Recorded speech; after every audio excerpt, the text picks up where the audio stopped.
La señora Lucy Juvet Loyola, presidenta del patronato del sistema municipal DIF.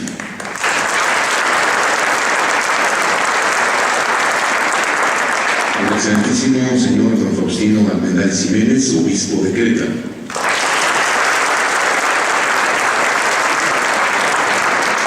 Monseñor don Mario Gasperín, obispo emérito de Querétaro.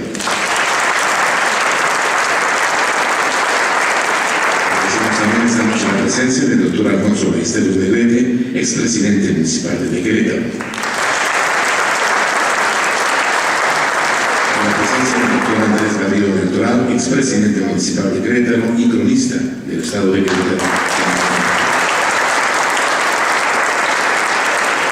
Eso nos va a permitir mencionar las personalidades que nos hacen favor de acompañarnos en la mesa de presidio. El presbítero Luis Martín Lara Becerril, vicario general de la diócesis, la doctora Mina Román Montes, directora del Instituto de Investigaciones Estéticas de la Universidad Nacional Autónoma de México, presbítero Francisco Gaviria Arteaga, cronista de la diócesis, presbítero Filiberto Purus, abogado católico, y el licenciado Miguel Ferro Herrera, coordinador de ediciones culturales del municipio de Querétaro. A ellos los saludamos con un aplauso.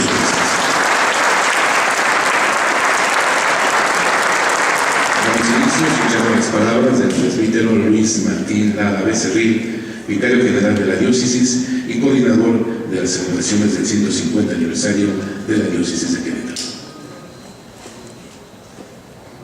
Hoy acudimos a una cita de la historia, tiempo en que hacemos un alto en nuestra vida para recoger un legado grabado a tinta y corazón. El sello tierno y santo que fue labrando lento y a fuego el paso suave y casi imperceptible de nuestra fe.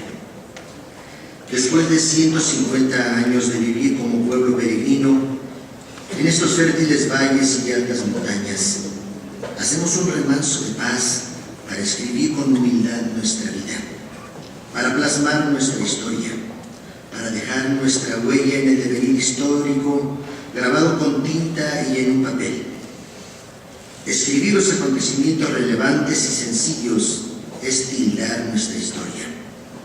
En esta encrucijada de nuestra iglesia traemos a la mente nuestro pasado glorioso, con sus luces y sombras, con sus alegrías y sus llantos, con sus glorias y fracasos, con sus dones, gracias y debilidades. Pero un recuerdo actualizante e histórico carece de fuerza si no se aprende de él, si no se celebra con alegría e intensidad el presente, si no se proyecta con iniciativa, imaginación, pasión y estupor el futuro. Iniciamos en esta tarde, dentro del jubileo de los 150 años de la fundación de nuestra iglesia, un momento verdaderamente privilegiado. Los momentos que dejarán honda huella y marcarán nuestra historia de fe. Por tal motivo, iniciamos la obra editorial de los 150 años de la fundación de la diócesis de Querétaro, con escritos que se publicarán a lo largo del año, que plasmarán la historia y harán historia. Mostrarán la nobleza del rostro eclesial y heredarán nuestra marca y estilo de vivir el Evangelio. Damos inicio con la bula de elección de la diócesis Deo Optimo Máximo, acto por el cual el Santo Padre Pío IX decretaba el nacimiento eclesial de la diócesis de Querétaro.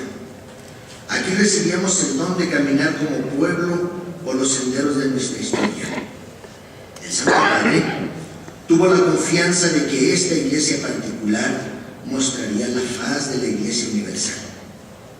Aquí nacieron también aquellas instituciones eclesiales que le han dado solidez, belleza, fortaleza e iniciativa de camino pastoral.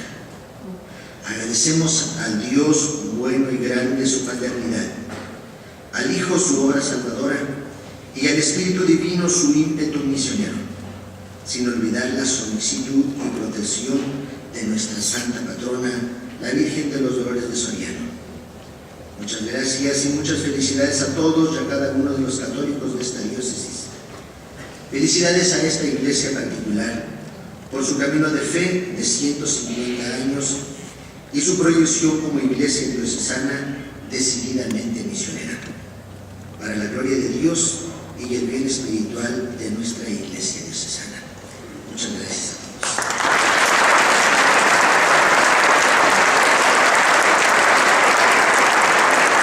A ver, esta presentación, el licenciado Miguel Ferro Herrera, coordinador de ediciones culturales del municipio de Querétaro. Buenas noches a todos ustedes. Hace algunos meses la ciudad celebró los 275 años de la introducción del agua limpia a Santiago de Querétaro. Efeméride que por su importancia propició la publicación de parte del municipio de Querétaro de una serie de títulos que podríamos considerar imprescindibles y que es la manera más trascendente y eficaz de dejar testimonio del hecho, pero sobre todo introducir por medio de la lectura de estudios de índole histórico al conocimiento profundo de los distintos momentos constitutivos de nuestra sociedad. Por ello, la celebración de los 150 años de la fundación de la diócesis de Querétaro no es una efeméride menor. Reflexionar cómo la Iglesia es una institución clave desde la fundación de Querétaro y los siglos posteriores. Ha sido forjadora de identidad y tradición, impulsora de las artes como la arquitectura y la cultura, de instituciones educativas y de beneficencia. Querétaro sería distinto sin esa presencia. Por ello, el municipio de Querétaro se suma a este momento reflexivo, meditando con la diócesis de Querétaro una serie de documentos que, si bien se refieren en un primer momento a la Iglesia, también va implícito en la historia queretana. Este primer volumen que hoy se presenta dentro de la serie de historia de la colección Librarios corresponde al documento pontificio de la fundación de la diócesis. Si bien es una reedición de la publicada hace precisamente 50 años, consideramos un documento esencial. Originalmente se dio a conocer en 2 cuadernillos formados por el señor canónigo don Francisco Torrín Gómez, donde se incluía en el primero un estudio introductorio de su autoría y en el segundo la transcripción latina y su correspondiente traducción al castellano. Para hacer los comentarios correspondientes nos acompañan en esta mesa la doctora Mina Ramírez Montes del Instituto de Investigaciones Estéticas de la UNAM, estudiosa de la historia queretana, así también los señores párrocos, padre Francisco Gavidia Arteaga, cronista de la diócesis, y el padre Filiberto Cruz, especialista en Derecho. En primer término, pues me permito dar uso de la voz al señor presbítero Francisco Gavidia Arteaga para que haga sus comentarios sobre el contexto histórico de la bula Deo Optimum Max. Buenas noches a todos, señor obispo, señor presidente municipal. El contexto en el que se dio la bula de dirección de la diócesis de Querétaro, pues voy a tratar de ubicar en ese tiempo, lo que vivía Querétaro, lo que vivía la República Mexicana, lo que vivía la Iglesia. Después del fin de la guerra de independencia de México, el país estaba fuertemente dividido, mientras intentaba recuperarse de más de una década de enfrentamientos. Desde 1821 hasta 1857, 50 gobiernos diferentes gobernaron el país. Estos gobiernos incluían las dictaduras, gobiernos republicanos constitucionales y una monarquía. La política mexicana estaba dividida en 2 grupos, los liberales y los conservadores. Los conservadores estaban a favor de un gobierno central fuerte, con muchas ganas de tener un monarca al estilo europeo. Los conservadores favorecieron la protección de muchas de las instituciones heredadas del periodo colonial, incluyendo excepciones fiscales y legales para la Iglesia Católica y los militares. Los liberales estaban a favor de que se estableciera el establecimiento de la República Federal basada en las ideas de la legislación europea. y la limitación de los poderes y privilegios de la Iglesia y de los militares. Hasta el final del periodo de la Reforma, la historia de México fue dominada por estas dos fracciones que lucharon por el control y también contra incursiones extranjeras al mismo tiempo. La era de la Reforma de la historia mexicana se define generalmente de entre 1855 a 1876. En la década de 1850, las fracciones liberales ganaron el control político con líderes como Benito Juárez, Miguel Herrera de Tejeda, Juan Álvarez y otros. El desafío de los liberales a la hegemonía de la Iglesia Católica Mexicana se produjo en etapas, incluso antes de la década de 1850. Las reformas iniciadas en los años entre 1830 y 1840 se reunieron en principio a las leyes de la época de la Reforma, que fueron aprobadas en dos fases, desde 1855 hasta 1857 y luego de 1858 hasta 1860. La Constitución de 1857 de México fue promulgada cerca del final de la primera fase. Las primeras leyes de reforma liberal se aprobaron en 1855, la Ley Juárez. En honor a él, restringió los privilegios clericales, en concreto a la autoridad de los tribunales de la Iglesia, al subvertir su autoridad a la ley civil. El arzobispo José Lázaro de la Garza y Ballesteros, en la Ciudad de México, condenó la ley como un ataque a la Iglesia misma, y los clérigos fueron a la rebelión en la ciudad de Puebla entre 1855 y 1856. Otras leyes atacaron los privilegios que tradicionalmente gozaban los militares. Esto fue significativo, ya que los militares habían sido fundamentales para poder y mantener gobiernos mexicanos en el cargo desde el emperador Agustín de Iturbide en la década de 1820. La próxima ley de reforma se llamó la Ley Lerdo, en honor a Miguel Lerdo de Tejeda. Bajo esta nueva ley, que se aprobó en 1856, el gobierno comenzó a confiscar las tierras de la Iglesia. Esto resultó ser mucho más controversial que la Ley Juárez. El propósito de la ley era convertir las tierras en poder de entidades cooperativas, como la Iglesia, en propiedades privadas, favoreciendo a aquellos que ya vivían en ellas. Se pensó que esto fomentaría el desarrollo y el gobierno podía recabar ingresos grabando el proceso. Lerdo de Tejeda fue el ministro de Hacienda y requirió que la Iglesia vendiera gran parte de sus tierras urbanas y rurales a precios reducidos. Si la Iglesia no cumplía, el gobierno celebraría subastas públicas. La ley también declaraba que la Iglesia no podía obtener la posesión de estas propiedades en el futuro. Querétaro vivió de manera violenta el periodo liberal. Fueron años de inestabilidad política, de inestabilidad política permanente. En agosto de 1855, hasta el fusilamiento de Maximiliano, en julio de 1867, hubo 26 gobernadores. Algunos de ellos ocuparon el cargo por escasos días. Fueron años en que la población vivió situaciones difíciles y traumáticas. La agricultura, el comercio, la demografía, la Iglesia Católica, la arquitectura sufrieron cambios radicales. La aplicación de las leyes de reforma en el estado de Querétaro se realizó en dos etapas. Ambos periodos estuvieron marcados por el artífice de la reforma en Querétaro, el general José María Arteaga. Los dos periodos marcaron igualmente la progresión del mismo proceso de la reforma. El primero es desamortización de los bienes de la Iglesia y el segundo, nacionalización de los bienes de la Iglesia. Tras un periodo de casi 3 años en los que se sucedieron distintos gobernadores conservadores, Querétaro había sido finalmente ocupado por tropas liberales el 12 de noviembre de 1860 y era gobernado provisionalmente por el coronel Silvestre Méndez. Este entregó el mando a Arteaga el 1 de diciembre de 1860. Apenas 20 días después, el 21 de diciembre, Arteaga promulgó las leyes de reforma en el Estado. Arteaga no se limitó a promulgar leyes.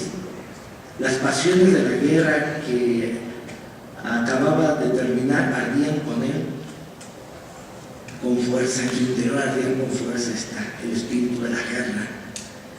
Con la serenidad y la decisión que le eran características y con la voluntad de alterar monumentos coloniales religiosos, ordenó la destrucción de las tapias de los conventos de San Antonio, de Santa Clara y del mismo convento de San Francisco, que había servido de fortaleza durante la invasión de Mejía en 1857. Así, una selección de aquellos templos que quedarían abiertos al culto religioso decidió mantener en servicio religioso exclusivamente los templos de San Francisco, La Cruz, San Felipe Neri y San Sebastián. En tanto, las autoridades religiosas tomarán una decisión al respecto. En 1861 se inició la demolición parcial de las barras de los atos de San Francisco, San Antonio y Santa Clara, ante el azoro de la población. Así, a partir de este año dio comienzo la destrucción del conjunto franciscano. Fueron destruidas las capillas a cañonazos, destruyó la capilla del Cordón, San Benito, Loreto y la de la Tercera Orden de San Francisco, los cuales abarcaban lo que hoy es el Jardín Cenea, la Plaza Constitución y el Gran Hotel. Durante varios años quedaron vestigios, unos muros a punto de caer, donde el polvo y las piedras cubrieron el mobiliario, las pinturas, los confesionarios, los retablos, los órganos, los cálices, las imágenes. Todo quedó atrapado por manos de la destrucción. En el entonces cementerio de San Francisco se amontonaron grandes cantidades de imágenes religiosas que fueron convertidas en cenizas por medio de una gran hoguera ante el asombro de los creyentes. En enero de 1861, después de que Jesús González Ortega derrotó en Calpulalpan al ejército conservador de Miguel Miramón, el presidente Juárez retomó victorioso la Ciudad de México. Juárez estaba en la Ciudad de México, pero no significaba que hubiese paz. Las guerrillas conservadoras actuaban por muchos sitios y la intranquilidad estaba extendida por todo el país. Las venganzas y represalias no cesaban tampoco. En este sentido hubo persecución contra los obispos y los católicos opuestos a la reforma y al tratado Marlet-Ocampo. En enero de 1861 se intervino los diezmatorios y curato de las iglesias de la Iglesia Católica. Se repitió la justificación de que el clero era el principal promotor, sostenedor e instigador de la rebelión, de Tacubaya y de la guerra reforma, que incitaban a levantarse en armas, de modo que pagarían con sus bienes los perjuicios que ocasionaron al país. Expulsó al nuncio papal a varios ministros sentidos en España y de Ecuador. El 21 de enero de 1861 serán destacados del país, por orden del presidente Juárez, 5 excelentísimos prelados, entre ellos don Clemente de Jesús Munguía, obispo de Michoacán, a quienes su santidad Pío IX estimaba con mucho, pues sus plegadas virtudes episcopales unían conocimiento cabal y claro de la Iglesia de México. Muchas veces durante el destierro habló detenidamente con el soberano pontífice sobre la urgentísima necesidad de erigir nuevas diócesis en la República, lo que se dignó hacer su santidad en vista de los juiciosos informes del excelentísimo señor Munguía. Así se expresa el padre Mariano Cuevas sobre este asunto. Una de las ventajas obtenidas por los obispos mexicanos desterrados en 1862 fue la de poder hablar muy a su sabor y con mucha calma con el sumo pontífice Pío IX, quien en su parte correspondió en interés y solicitud, como puede esperarse del especial cariño que siempre demostró a la América Latina, cuya lengua, tradiciones y costumbres eran tan conocidas desde la larga estancia en las repúblicas del sur. Uno de los primeros tópicos fue la de el formar nuevas diócesis, a ver dónde es posible, dónde mejor pueden crearse nuevas diócesis en la República Mexicana. Quedaban clamando al cielo por todos los ámbitos del país, regiones inmensas por cultivar. Por desgracia, por centurias, algunas de ellas no tuvieron más respuesta que hasta este momento. Algunas diócesis ya se había dado la bula de elección, pero no se podía por el clima que se vivía de violencia en el país, no se podía ejecutar la bula de elección de algunas de ellas. Esta vez la creación de 7 nuevas diócesis fue una realidad que inundó de alegría a los buenos mexicanos. Diócesis tan importantes como son, por orden cronológico, la de Chilapa, Tulancingo, Veracruz, Zacatecas, León, Querétaro y Zamora, más el vicariato apostólico por entonces de Tamaulipas. Tan solo cuando Morelia y Guadalajara fueron elevadas a la categoría de arquidiócesis. Para entonces solo eran 10: México, Puebla, Oaxaca, Yucatán, Guadalajara, Durango, Monterrey, Sonora y Michoacán. La diócesis de México era grandísima, comprendía el Distrito Federal, Estado de México, Hidalgo, Querétaro, Morelos y San Luis Potosí. Como puede concluirse, el obispado era extremadamente grande, con todos los climas y todas las orografías. Las visitas del obispo eran extrañas o desconocidas en algunas zonas más lejanas. En consistorio del 16 de marzo de 1863, el Papa de Inmaculada Concepción proclamó la elección de las nuevas diócesis.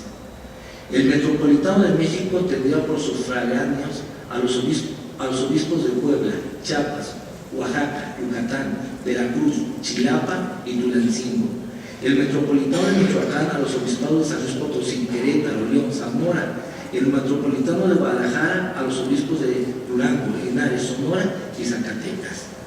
La diócesis de Querétaro fue elegida gracias a la bula pontificia de Óptimo Máximo del 26 de enero de 1863 de su santidad Pío IX. Confió su santidad Pío IX la ejecución de la bula al excelentísimo y reverendísimo primer arzobispo de Morelia, doctor don Clemente de Jesús Munguía, quien, no pudiéndolo hacerlo por sí mismo por su estado de salud, el 17 de noviembre de 1863 subdelegó al primer obispo de León, el excelentísimo y reverendísimo señor doctor José María Díez de Sollano, quien vino a Querétaro y ejecutó en todas sus partes la bula pontificia el domingo 7 de febrero de 1864.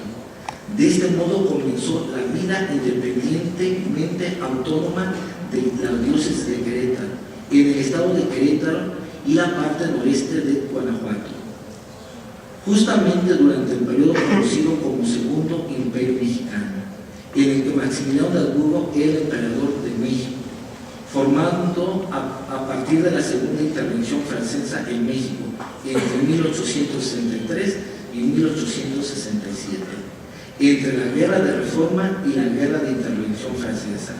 Eran tiempos difíciles y, sin embargo, el hecho no pasó desapercibido. Podemos decir, la diócesis de Querétaro se fundó durante el Segundo Imperio Mexicano, el imperio de Maximiliano de Habsburgo, y en ese lazo entre la Guerra de Reforma y la Guerra de Intervención Francesa. Es sabido por todos que Fernando Maximiliano de Habsburgo había sido proclamado emperador de México el 10 de abril de 1864.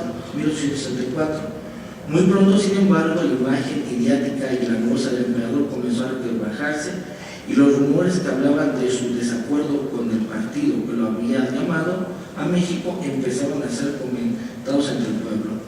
Napoleón III resolvió dar por terminada la empresa en México. Con el retiro de las tropas francesas, la situación del imperio se tornó desesperante. Maximiliano resolvió hacerse fuerte en Querétaro. Tras varios combates preliminares comenzó el sitio de Querétaro el 11 de marzo de 1867. Querétaro había resistido con buen éxito. El 14 de mayo, siendo ya insoportable la posición de los sitiados, el coronel Miguel López, jefe de la guarnición de la Cruz, su parte de la Cruz, del convento, entregó su posición a los republicanos que entraron a la plaza el 15 de mayo, permitiendo así la caída de la ciudad y la captura de los principales personajes del imperio. La destrucción de la ciudad, el hambre y las enfermedades fueron las consecuencias que pagó la población civil. Se fusiló al archiduque Maximiliano y a los generales Miguel Miramón y Tomás Mejía en las faldas del Cerro de las Campanas el 19 de junio 19 de junio de 1837. Ahí se dio por terminado el Segundo Imperio en México, pero esta es la situación durante el Imperio de Maximiliano, fue cuando se ejecutó, más bien cuando se dio la bula de la elección de la diócesis de Querétaro.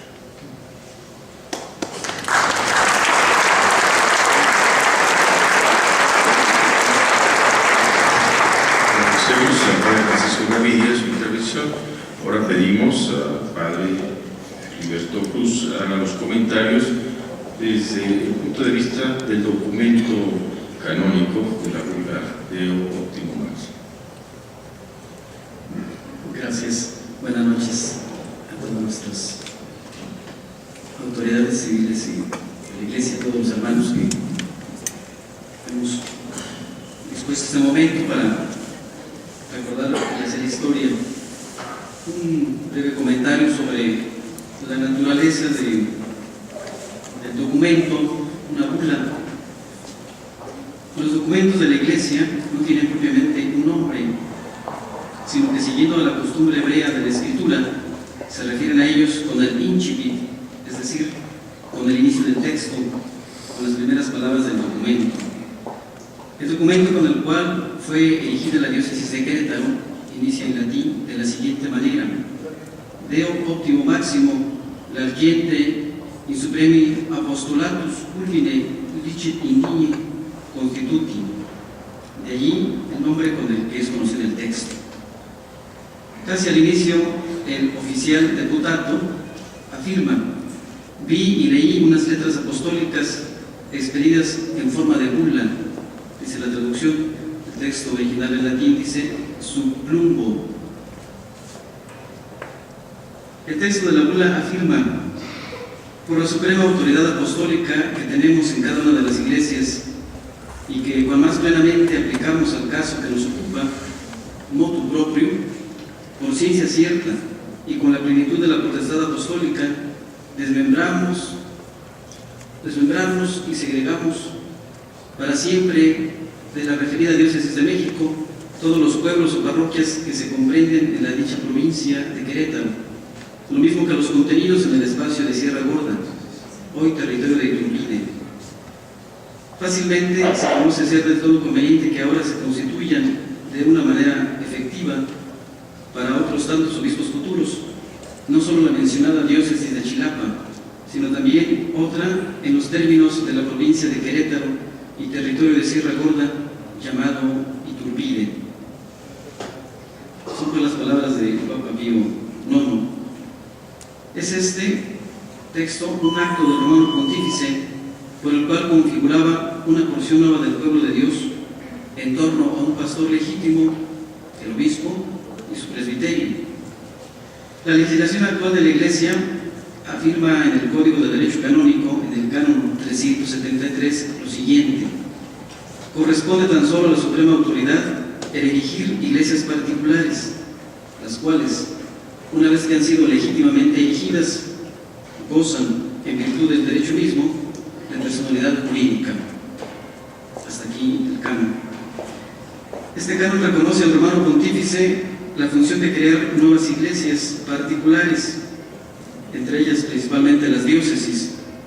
Hay otras 6 figuras que se le equiparan a la diócesis, por lo que supone también la capacidad de modificar las que ya existen en cuanto a su ámbito, lugar de la sede, el seminario, etc.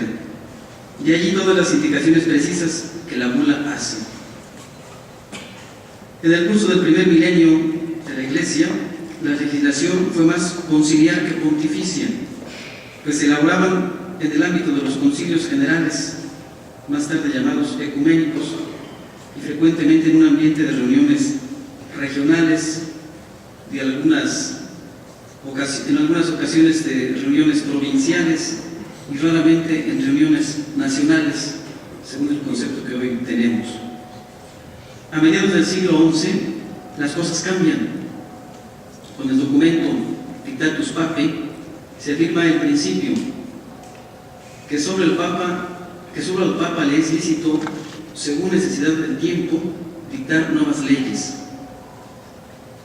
Durante los pontificados de Nicolás II Alejandro II y Urbano II, el derecho de las decretales adquiere el primer puesto.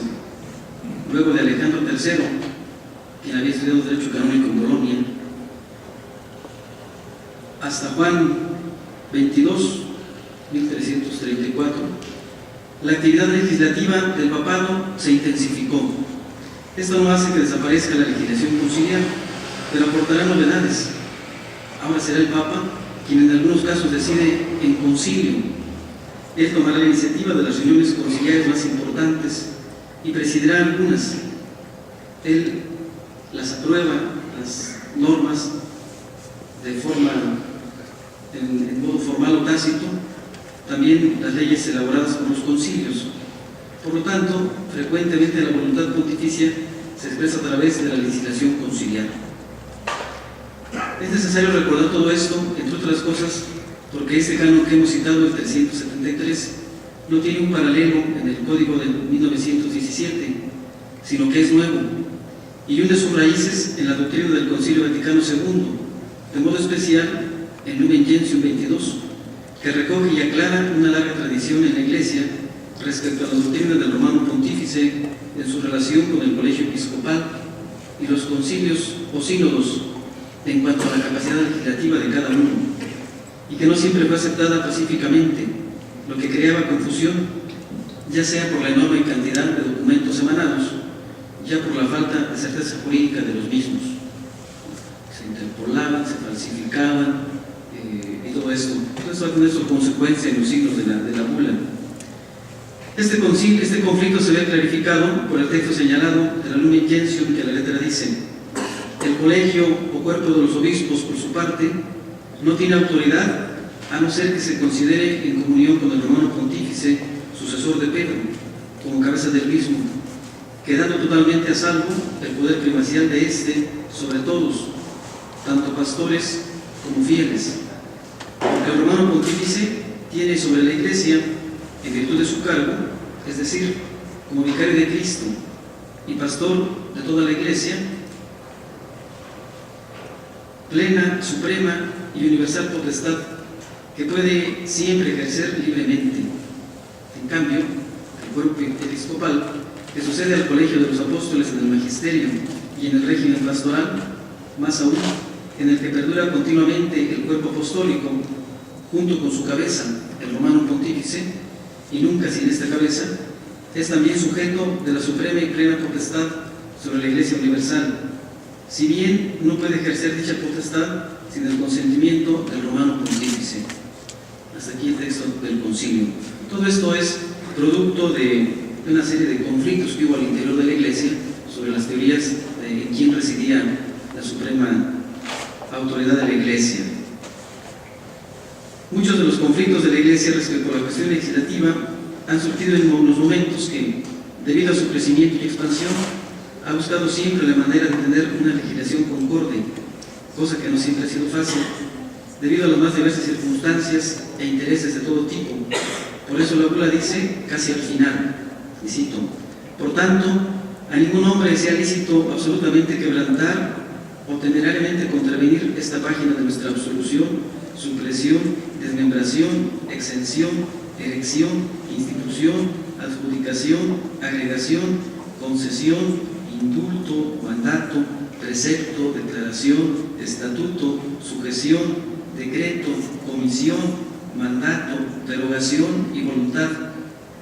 Pues si alguno presumiera intentar semejante cosa, entienda que por ello incurre en la indignación de Dios omnipotente y de sus apóstoles Pedro y Pablo. Todo esto para concluir, pues, que hay una serie de peligros respecto de los documentos, y por eso, con eso termino lo de el porqué de las bulas. Desde el siglo VI en adelante, la Cancillería Apostólica usó un sello de plomo para autenticar sus documentos.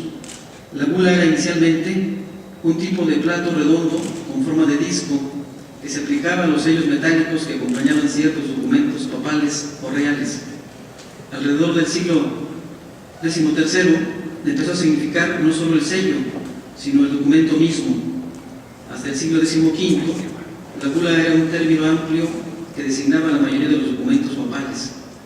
El Papa Eugenio IV, en el siglo XIV, efectuó cambios administrativos para remover el lento sistema de las bulas, reemplazándolo con una variedad de documentos, siendo el más notable el breve apostólico.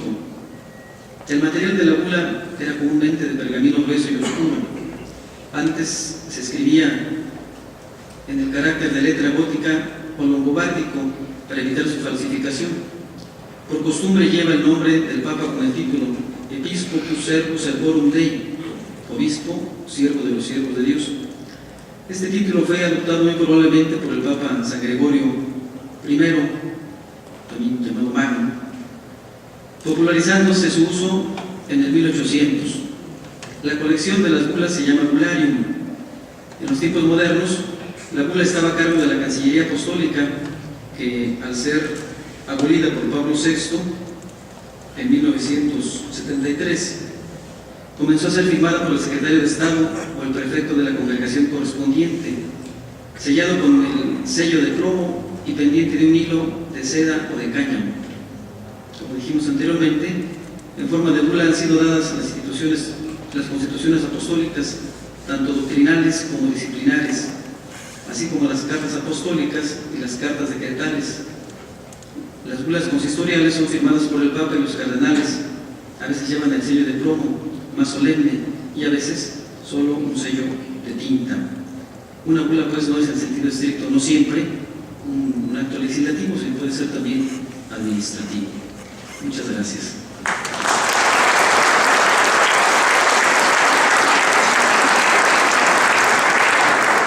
Gracias, Padre Filiberto. Finalmente, damos la voz a la doctora Mina Ramírez Montes, a quien también deseo agradecer que haya aceptado, que sí es alguien que conoce la historia del arte queretano, la historia de la Iglesia aquí en Querétaro desde ese ámbito del arte, y la doctora Mina Ramírez. Muchas gracias. Muchas gracias. ¿Por qué son importantes los documentos en la vida cotidiana?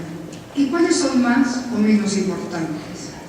Todos generamos documentos desde que nacemos y la conservación de estos y la veracidad de los mismos nos ayuda a conducirnos por la vida. Para cada uno, los propios son los más importantes, los de la familia y educaciones, los del lugar donde vivimos, los de la ciudad y sus disposiciones, los del país y las leyes y decretos de este. Sin embargo, nuestra relación con Dios no necesita de documentos ni de leyes, pero el establecimiento de una iglesia sí lo requiere. Hablaremos hoy de un documento de importancia para nuestra ciudad y para la religión de más adeptos en nuestro país, de un documento que físicamente no conocemos, pero que hoy traeremos su contenido a la memoria colectiva, de un documento que ha tenido un flujo en nuestra sociedad, el que dio origen al ejercicio de la pastoral en Querétaro. Conmemoramos este año el sesquicentenario, no de la evangelización, ya que nuestro pueblo comenzó a ser evangelizado desde la primera mitad del siglo XVI. Si hablamos del pasado, hablamos de historia, por lo que es preciso mencionar que la historia existe cuando ésta se escribe y que los pueblos ágrafos son aquellos que no conocieron ningún tipo de escritura, que su paso por esta tierra no fue consignado, que solo sabemos de ellos por los vestigios materiales, únicas huellas de su existencia, y les llamamos pueblos prehistóricos. Hoy que estamos inmersos en el proceso histórico y que llevamos más de 500 años de conocer nuestra historia en grafía latina, hablaremos de un documento un poco más joven, la Bula Papal, cuyo discurso principal era desmembrar el territorio jurisdiccional del Arzobispado de México para crear otras sedes, centrando su objetivo en la diócesis de Querétaro, con límites bien señalados y con un obispo a la cabeza. Analizaremos diplomáticamente el manuscrito, en versión impresa como le conocemos, como un documento, o utilizando el término preciso, como un diploma, cuya palabra procede del griego diploma y esta del verbo diploma, que significa doblar, lo que interpretamos como un pergamino o papel grande, que es el soporte de la tinta usada para trazar en ella los caracteres latinos que transmiten un mensaje. documento que para su conservación era preciso doblarlo. La palabra pasó al latín como diploma y asimismo al castellano.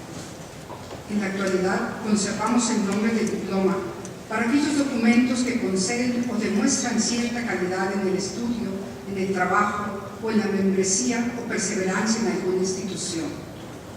Estos suelen entregarse al interesado con cierta solemnidad. Diploma es también un despacho, privilegio u otro instrumento autorizado con rúbricas, sello y armas de un soberano o pontífice, cuyo original queda archivado y cuyo contenido se expresa al interesado en un papel de pergamino o imitación de este.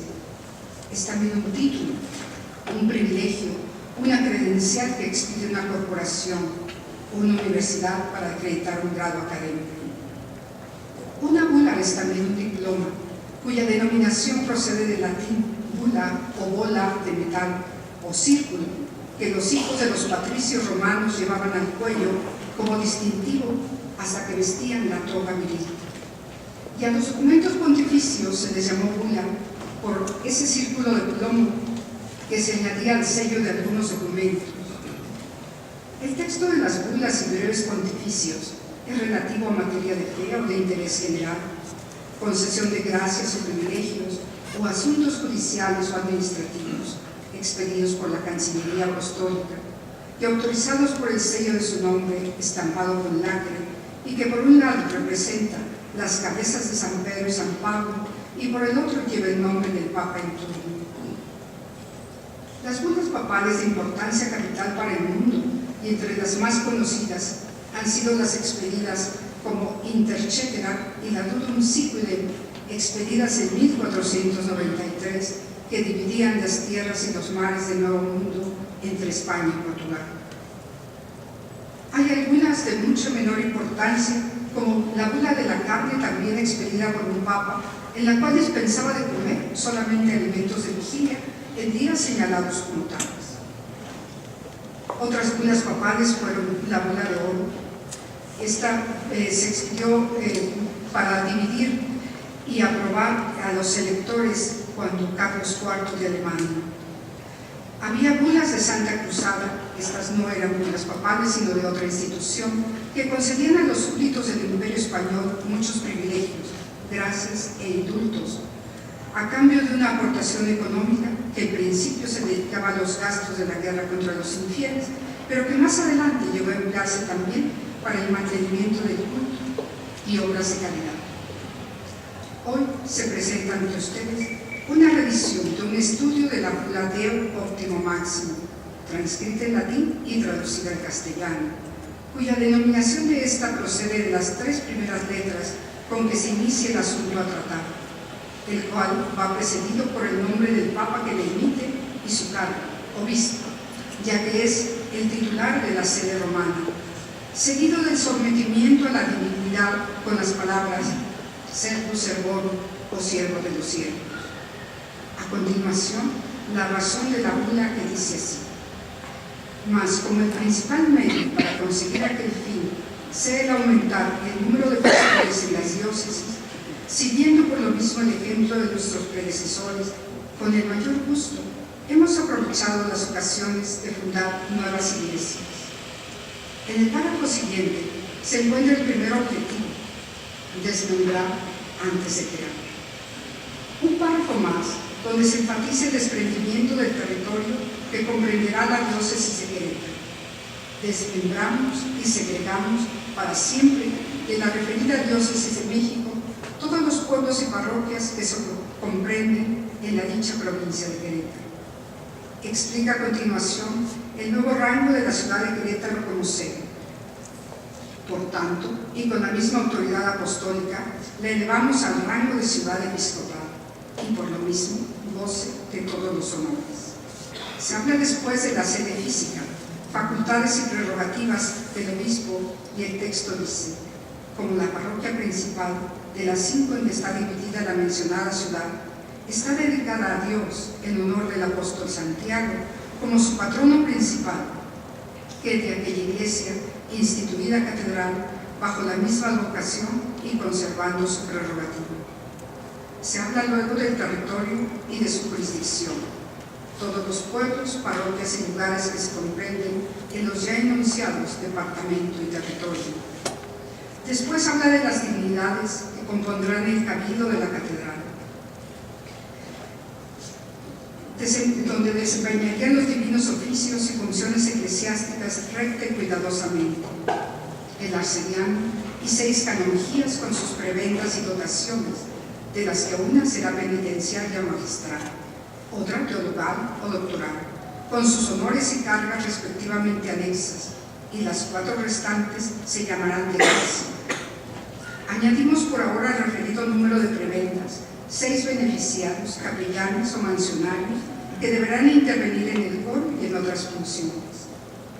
Enumera luego los cargos en las funciones, incluyendo al anotador de todos aquellos canónigos que falten a los oficios divinos. Continúa la bula hablando de las vestiduras de los canónigos y capellanes y de la facultad del cabildo para formar sus estatutos y para expedir órdenes. Luego se habla de los diezmos y se hace alusión a los momentos difíciles por los que estaba atravesando el país. Después se menciona que la diócesis de Querétaro sería sufragánea de la arquidiócesis de México. Posteriormente se habla de la legitimidad de la bula pontificia para cuestiones jurídicas. Después de establecer las formas y las maneras de elección en la diócesis, se habla de la inviolabilidad de la bula de elección, documento de importancia capital en el ámbito eclesiástico y de su carga jurídica. Un delegado pontificio debía de tener el poder de ejecutar esta bula. En este caso fue Clemente de Jesús Munguía quien delegó en José María Díaz de Sollano, primer obispo de León. Esta bula se puso en ejecución el 7 de febrero de 1864. Se pedía también que se diera noticia a la Santa Sede de la ejecución y cumplimiento de la bula y de todos aquellos decretos que fueran expedidos para conservarse en el archivo de la Congregación de los Cardenales. Al término y anterior a la data venían las validaciones, la fe de las letras manuscritas o impresas, es decir, copias o trasuntos autenticados, y la sanción para quienes violaran estas letras apostólicas, ya que incurrirían en la indignación de Dios omnipotente. Finalmente, 2 datos imprescindibles en todo documento, cualquiera que sea: el lugar y el tiempo de otorgamiento, precedidos por la palabra dada o fecha, en este caso, dada, y el lugar geográfico antecedido por el nombre de la sede catedralicia.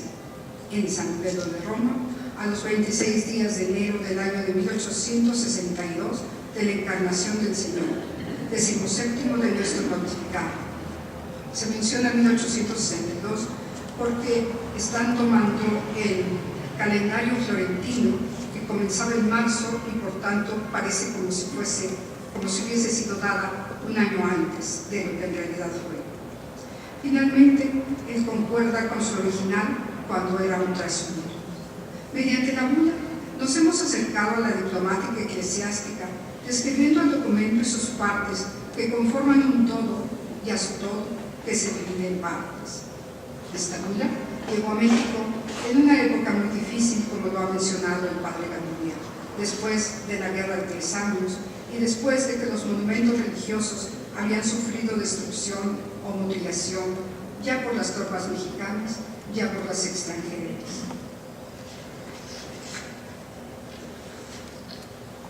La bula fue el instrumento y el sustento legal que dio origen a la diócesis creada en 1864 y que durante este estuvo a cargo de un gobernador de la Mitra primero y después su primer obispo en el año de 1865, que fue Bernardo Gárate y López de Arizmendi, quien dirigió la diócesis al año siguiente. Hoy conmemoramos el sesquicentenario, como lo mencioné, del documento que propició el surgimiento de la diócesis. Felicidades al señor obispo don Faustino Armendáriz y a los canónigos que conforman ahora el Cabildo Catedral. Muchas gracias.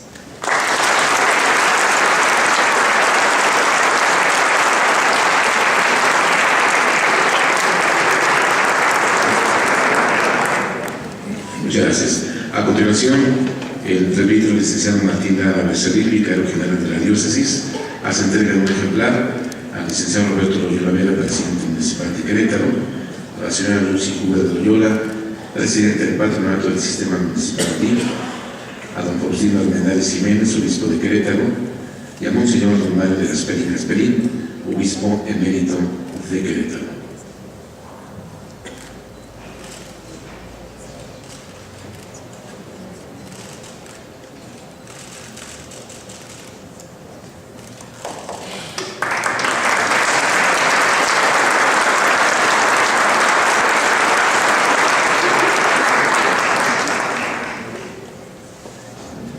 Señoras y señores, a continuación toma la palabra el licenciado Roberto Loyola Vera, presidente municipal de Querétaro.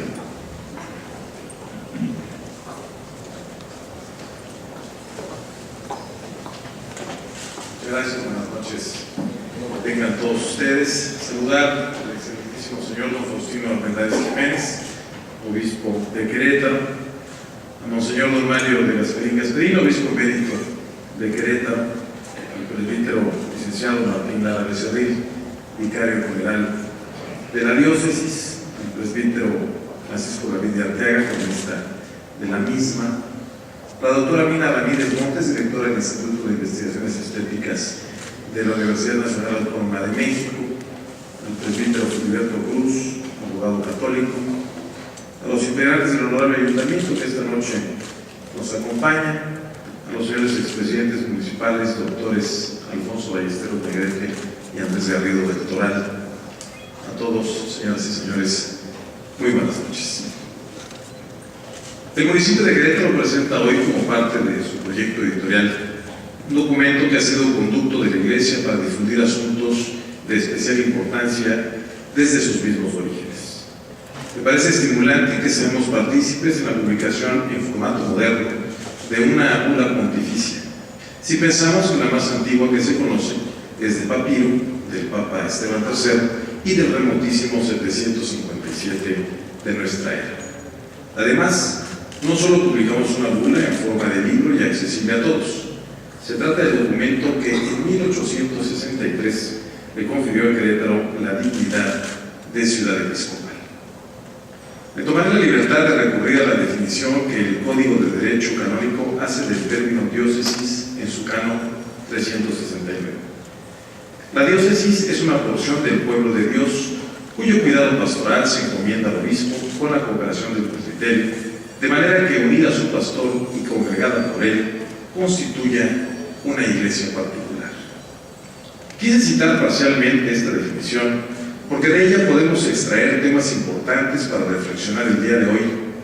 Primero, pensemos en lo que significa que una ciudad tenga su propia diócesis. Desde el punto de vista simbólico únicamente, es una especie de declaración de autonomía de su pueblo, de sus necesidades espirituales y también materiales, para procurarle una mejor forma de vida. La elección de una diócesis es un acto no solamente administrativo, sino que es una acción aglutinante que confiere también identidad al lugar y sociedad donde se sitúa, y por ello es un elemento más de la idiosincrasia que moldea su cultura. Creo que de esto podemos coincidir quienes tenemos el privilegio de servir a los queretanos, en que debemos de ser siempre sensibles a las necesidades de los ciudadanos, mediante la administración transparente y ordenada de los recursos que ellos mismos nos proveen, porque las instancias gubernamentales también son instituciones de cohesión de las sociedades donde se conforman. Habla también el canon de la Unión.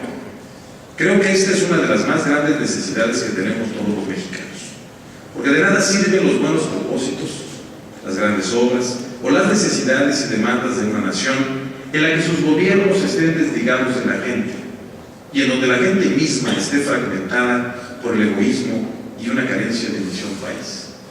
La institución por sí misma no crea la unión. Esta es la esencia del sentido que llamamos de pertenencia. Sin este sentido, las cosas que hagamos siempre tendrán un alcance limitado y no podremos aspirar a tener una mejor sociedad. El último aspecto que quiero resaltar es el que define el canon como iglesia particular. Esto constituye para la iglesia en Querétaro el mayor desafío, porque la particularidad no es sinónimo de rareza, sino de excepcionalidad. También desde nuestra trinchera, los gobernantes junto con los ciudadanos tenemos que convertir a Querétaro en una ciudad excepcional, y no solo por lo que su historia y monumentos ya le otorgan, sino por la calidad de la gente que la habita. Hagamos pues todo lo que nos toca, de forma excepcional, y sintámonos afortunados de ser partícipes de una celebración en la que Querétaro fue dignificado hace 150 años. Seamos entonces todos artífices de la dignificación material y social de nuestra querida ciudad. Muchas gracias.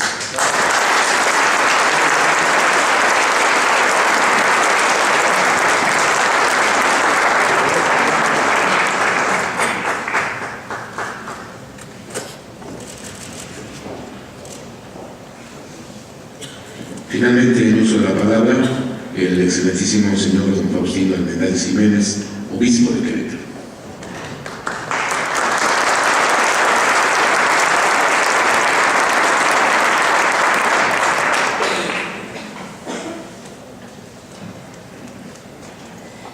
Saludo con afecto a todos ustedes, al licenciado Roberto Loyola Vera, presidente municipal, a su señora esposa, al excelentísimo señor obispo emérito, Monseñor Mario de Gasperi Castelli, a mis estimados sacerdotes, a todos ustedes, queridos amigos, hermanos y hermanas, todos en el Señor.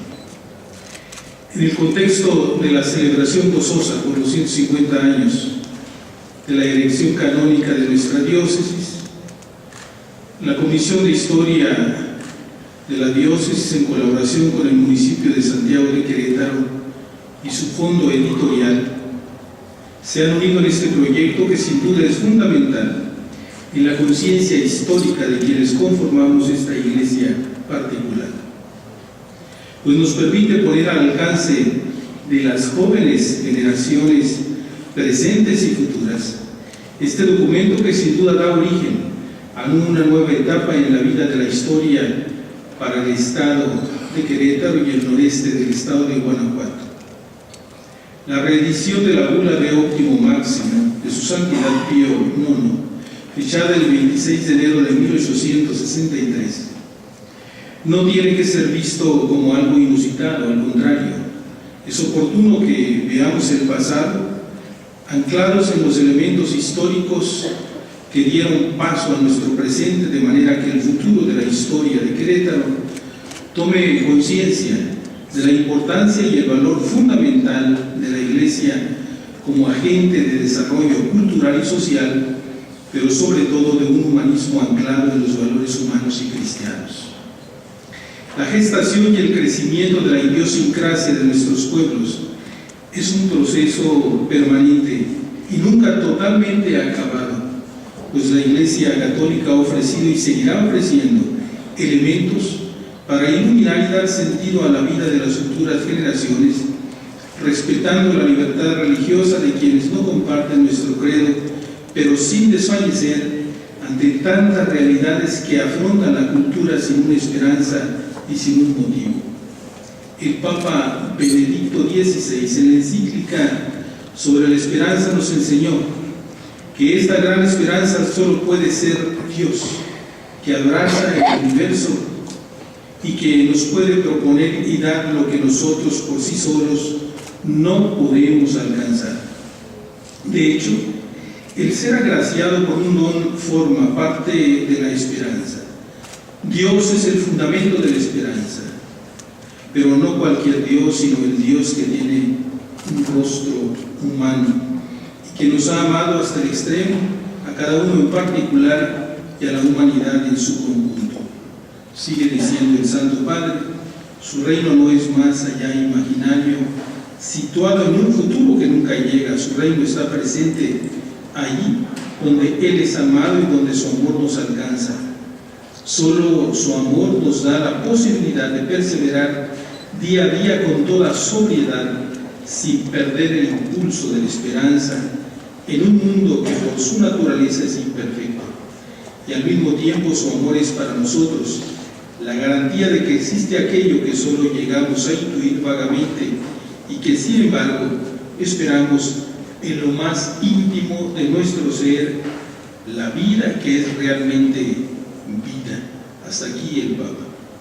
Esto es lo que la Iglesia tiene que ofrecer en nuestro tiempo, una visión de la realidad anclada en la esperanza cristiana en la cual se fundamenta su fe y su doctrina. En la historia de Querétaro, la Iglesia siempre ha ofrecido elementos para el desarrollo y el progreso de la sociedad y de la cultura, estando presente e iluminándola con la luz de la fe. Los obispos, al escribir la carta para celebrar el bicentenario de la independencia de México en el 2010, hemos dicho que valorar los logros, asumir los errores, discernirlos y transformarlos en sabiduría y oportunidades es condición de todo ser humano que aspire a la madurez y al progreso. Entendiendo el progreso como una vocación y no como algo mecánico, esto es lo que legitima la presencia y contribución de la Iglesia en el mejoramiento de las realidades temporales, pues la vocación requiere de hombres libres y responsables, amantes de la verdad, porque la verdad del desarrollo consiste en su totalidad. Si no es de todo el hombre y de todos los hombres, no es verdadero desarrollo. Por eso todo desarrollo verdadero se centra en Cristo y tiene como expresión propia la caridad. Esto nos hace pensar y reflexionar que en el presente histórico que vivimos, la Iglesia ha de asumir también esta actitud, valorando los logros, asumir los errores, discernirlos y transformarlos en sabiduría y oportunidades para seguir siendo agentes en el progreso y la transformación de cada uno de quienes integramos esta Iglesia particular de Querétaro y la sociedad. Agradezco a quienes han tenido que ver con este proyecto, a quienes con brillantez intelectual han expuesto este momento, particularmente al municipio de Santiago de Querétaro, a usted, señor alcalde, por la preocupación de ofrecer a los queretanos estas herramientas históricas que buscan tener presente aquellos elementos que nos dan identidad. A los sacerdotes y laicos que han preparado esta reedición, gracias. Gracias por este valioso tiempo invertido. A los presentadores de nueva cuenta les agradezco el ayudarnos a profundizar en este documento, sobre todo resaltando los elementos significativos y contextuales. Gracias a todos ustedes por su presencia en este recinto tan significativo y tan importante en la vida de nuestra ciudad y de nuestra diócesis.